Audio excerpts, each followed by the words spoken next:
O meu nombre é Mercedes Arriaga Aragunde.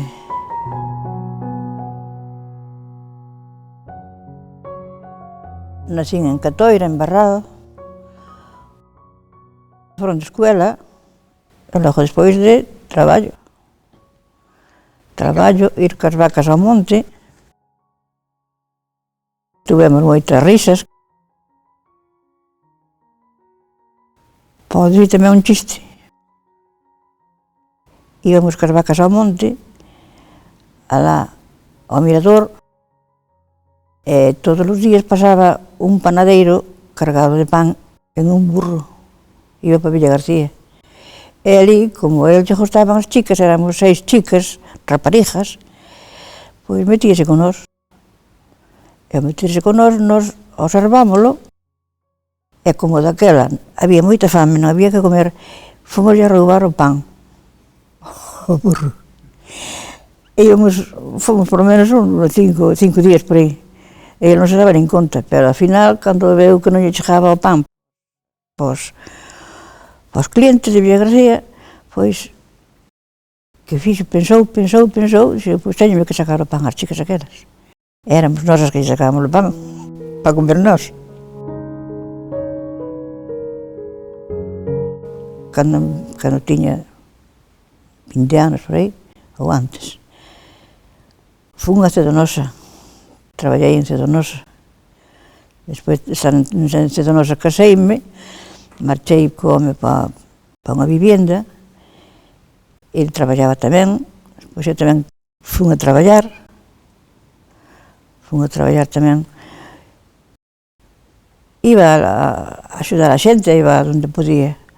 Despois, máis tarde, veu Telefónica para aquí, e chamáronme para ir a atender a centralilla da Telefónica. Fun tamén. Estuve ali 6 anos, creo, que despois cerraron ou bautizaron e levaron as cousas para o pueblo. Daquela estaba en Mosaicos Hierro. E un día a miña jefa pideume un cantar para os nenos dela que tiña na iglesia, para Navidad. E eu dixenlle que sí, que tiña moito que darlle. Entón, depois escríbame un e mándemo. E teño eu unha gravadura na casa, e xe, bueno, vou cantar aquí e gravo aquí. E leveillo para ela, para a fábrica. E xe, mire, tome, esta vez lle gusta. E pois, ao outro día, chegoume e dixo, ai, como canta usted, Dios mío, como canta usted, gracias por mandarme aquilo cantando, por que non fai unha coral? Dixe, pero usted quere ainda que teño que traballar máis, porque aquí xa traballo, pois chego a casa e teño que traballar da casa, ainda quere máis que faga unha coral, pois debía facela porque este cantar que me dá aquí é maravilloso. Eu non lle fixen caso. Despois fun para a casa, fun andando, fun pensando, bueno, se teño xente que me acompañe, pois armamos unha coral. Raíces de Catoira. Chamei as miñas irmás, faleille, dixerme que sí, xente así, amigos meus, todo o mundo me axudou. Entón, armamos a coral. Armamos a coral, empezamos a cantar, a coller xente nova, a meter máis xente, máis cantantes na coral, e subeu a coral para arriba. E pois íbamos a cantar misas, fomos á Catedral de Santiago, tamén 3 ou 4 veces, a cantar misas, que dali teño uns recuerdos fenomenales. Un día que fomos, despois de cantarnos, pararon o autobús, botaron o botafumeiro, e botaron para eu estaba parada, eu sola nun sitio, e veu para o botafumeiro, cando frenaron o botafumeiro, frenou xusto dentro de mí. E dime un señor, que quere botarlle un man? E dixo, claro que quero, non lle vou a dar un man. Botei, agarrei o botafumeiro e dei un bico, e máis un abrazo. E ese eu recuerdo que leva moi grande de Santiago. Que o botafumeiro ten un bico meu. Nós tiñamos unha pucha tamén que iba eu con ela todos os días ao monte, con todo, porque antes daquela xuntábamos 4 ou 6 chavalas, e levábamos as vacas todas de Catoira casi, ao monte. Nós tiñamos unha pucha, papá non podía máis, e compraba unha pucha, pero había que tamén ir a levarla ao monte, levaba eu. E un día que vin de volta, un día de inverno que vin de volta, ali na fontiña, unha cousa que hai aí embarrada, que é un fontiña, un pozo de agua. Estaba tan cheo de todo, que non había por onde pasarlle. Xeo, como vou ir para a casa. Non sei como vou ir para a casa.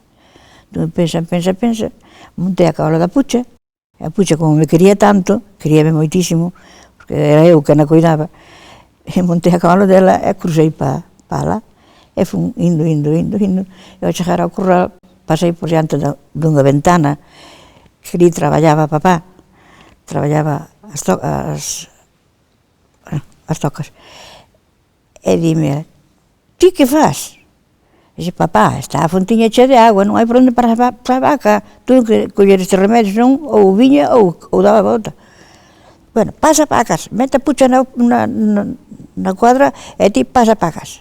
E despois por eu comigo na casa, que se non debía facer, pero como viña para aquí, estaba todo cheo de agua. O músico que era Valentín Moure, o que nos dirigía, non podía con todos, entón aconsellou que se un dirixente máis competente. Chamouse a un padre pasionista de Caldas de Reyes, o padre Don Odilo, amigo de un cantante no grupo. Veu aquí, probou como funcionaba a xente, como cantaba, e gustoulle tanto que se fixo cargo de coral. Levouna tan alto co seu dirixir que ninguén pensaba que se fora contra a catedral, cantar a catedral. Ninguén pensaba que fora cantar a catedral de Santiago. Miras na televisión de Galicia, en Vigo, misas na televisión de Galicia, en Vigo, en Ourense, en Galicia, en todos os monumentos existentes. Foi todo un gran éxito. Con isto é para non esquecelo nunca. Quixera non esquecelo nunca. Non podemos esquecer todo o que vivimos e o que saleu das nosas mans. Eu que deixamos feito para os que veñen atrás. Lembranzas da grande e bella Catoira.